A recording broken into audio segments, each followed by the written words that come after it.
guys, I'm Trina and I'm doing a library book haul today, and before I get started you might have noticed that I did get a second tall shelf. So my background has changed.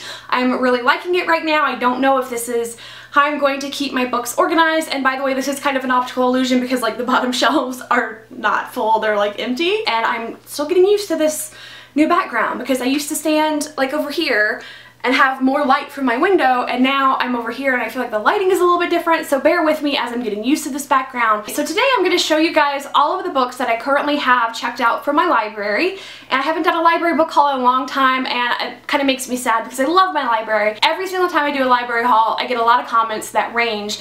People are saying, oh, you only have 10 books checked out from your library? I have 553 books checked out from my library. Why don't you have more? Or I have people saying, you have 11 books checked out from your library? Wow, I can only get 2 at a time and I can only keep them for a week. And I definitely know and want to acknowledge that every library system is different, and I think that I live in a very privileged area that has a really incredible library system. I'm allowed to check out up to 100 books at a time. I can keep them for 3 weeks. I can renew them 3 times, and my library system is usually really good about having new releases. But also, on the other hand of that, I don't have any need at all to check out the 100 book limit because I'm not going to read 100 books in 3 weeks. That's just not the reader that I am. I'm not that fast of a reader, so it may seem like a little stack to you, it may seem like a big stack to you. We're all different, and keep in mind a lot of the books I have checked out from my library are also audiobooks, which I usually don't show, but I can show you that in this one if you want to know what I have checked out in audiobook format. So I have Fireworks by Katie Cotugno on my Overdrive app, which is a free app that partners with a lot of US libraries.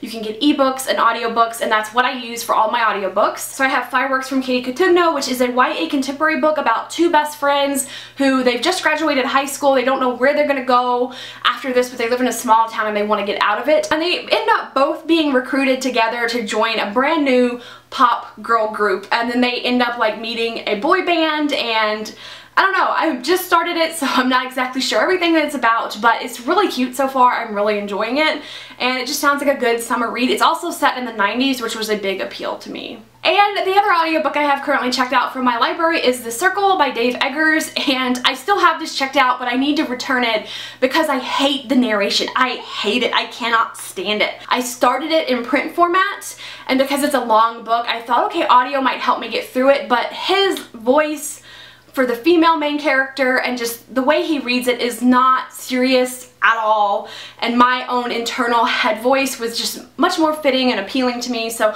I switched back to the print format, which I have here. So I do have the print and the audiobook both checked out, but I'm going to be returning the audiobook and just continuing this one in print. And this one is like an adult science fiction novel about social media is taking over the world. It's about our main character who goes to work for this big social media corporation. It's kind of like Facebook, but she starts to learn like a more sinister side to it, like this social media is actually spying on people. That is how it's been pitched to me, and that sounds really interesting because I'm a little bit afraid of social media sometimes. The next book I have checked out is 1984 by George Orwell, and you guys may remember from some of my earlier TBR videos this year, I mentioned that I was in a political book club that was reading classic dystopian novels this year. That book club fell apart. They just like quit updating it, but one of the books that they were planning to read was 1984. Even though that group fell apart, I still want to read this book on my own, and so I currently have it for whenever I do get around to it. I have Perfect Days by Rafael Montes. He is a Brazilian crime writer, so this is an adult thriller, and I wanted to read more books set around the world this year, and I decided this month to read a book set in South America, and this was one that was recommended to me a couple of times, and it sounds just very fitting for my reading taste. It is an adult thriller novel about a man who falls in love with a girl, but she rejects him, and so he decides to start stalking her, and he ends up kidnapping her. But this one is definitely pretty intriguing to me, so I do want to read it. And then Origin by Jessica Corey is another book set in South America that was recommended to me. This one is a YA science fiction novel. It's about a girl who was created in a lab, and she's only ever known this lab. She's never been allowed outside, and then one day she breaks out, and it is located in the Amazon rainforest, so she ends up kind of just exploring the rainforest on her own, and then comes into contact with civilization for the first time ever and just learns about what the real world is. And that sounds really intriguing and interesting to me too, because I want to know, like, why was she created in this lab and why was she cut off from the outside world? So a bit of mystery and intrigue to this one as well. Next I've got got Everything Leads to You by Nina LaCour. I checked this one out a long time ago and it's almost due and I haven't read it yet. This one is a YA contemporary romance about a female-female relationship, and I think that the main character is interested in acting or something. I think that this kind of revolves around old Hollywood, like movie sets. This book has been out for a long time and I've heard a lot of people talk about it and just like recommend it. So I picked this one up out of curiosity. Haven't gotten to it yet because I've had so many other books, but I am still really interested in it. I also have Rise of Fire by Sophie Jordan checked out, and this one is the sequel to Reign of Shadows. This is a YA fantasy set in a world that is cast into darkness. Like there's been this eclipse for 17 years. Everyone lives in darkness, and the darkness has brought out these monsters that live underground, and they come out when it's the darkest hours of the day and they like eat people. So it's definitely like a survival post-apocalyptic type story. I really enjoyed the first book, so I have been really eagerly anticipating this sequel. It's just a duology, so this will be the finale, so I can't wait to find out how this story ends. I also have Hunted by Megan Spooner, and this one is the Beauty and the Beast YA retelling. It's fantasy world,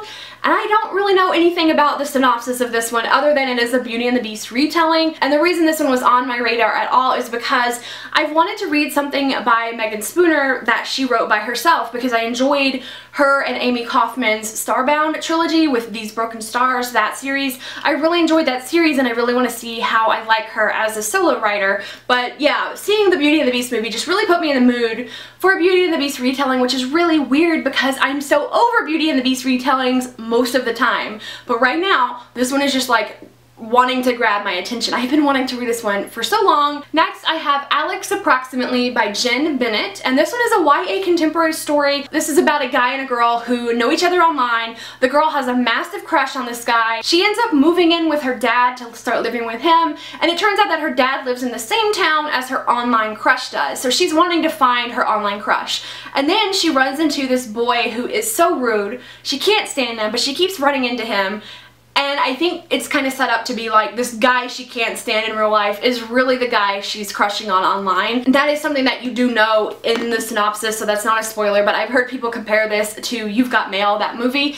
And I love stories about online friendships and online romances. That's just something that's really interesting to me. And this whole idea that she hates him in real life, but he's really the guy that she likes. Oh, it just sounds like a mess, and I want to read this and find out how that's going to resolve. The last 3 books I have checked out to show you are 3 debut novels, and if you don't know, I have a debut novels group on Goodreads if you want to know which debuts are coming out in 2017. But the first one that I have is The Takedown by Corey Wang, and this one is an online YA thriller. It's about a girl who is like the valedictorian. She's got all the perfect grades, all the perfect accomplishments on her high school transcript, and then one day this video surfaces of her online having like an affair with one of her teachers. The thing is, it was not her. Somebody has doctored this video to look like it was her to get her in trouble, and so she sets out, I guess, on a path of revenge to find out who did this and why. Because this one has that online element and it has a revenge plot to it,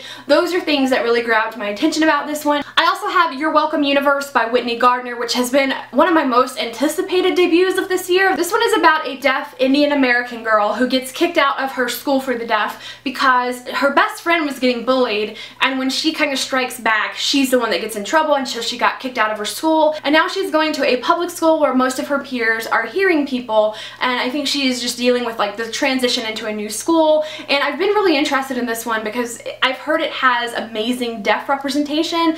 I don't think that it's own voices, but I've heard really amazing things about it. But I've been really interested in this one for a long time. And the last book I have to show you today is Toward a Secret Sky by Heather McLean. This is a debut novel that I had heard nothing about.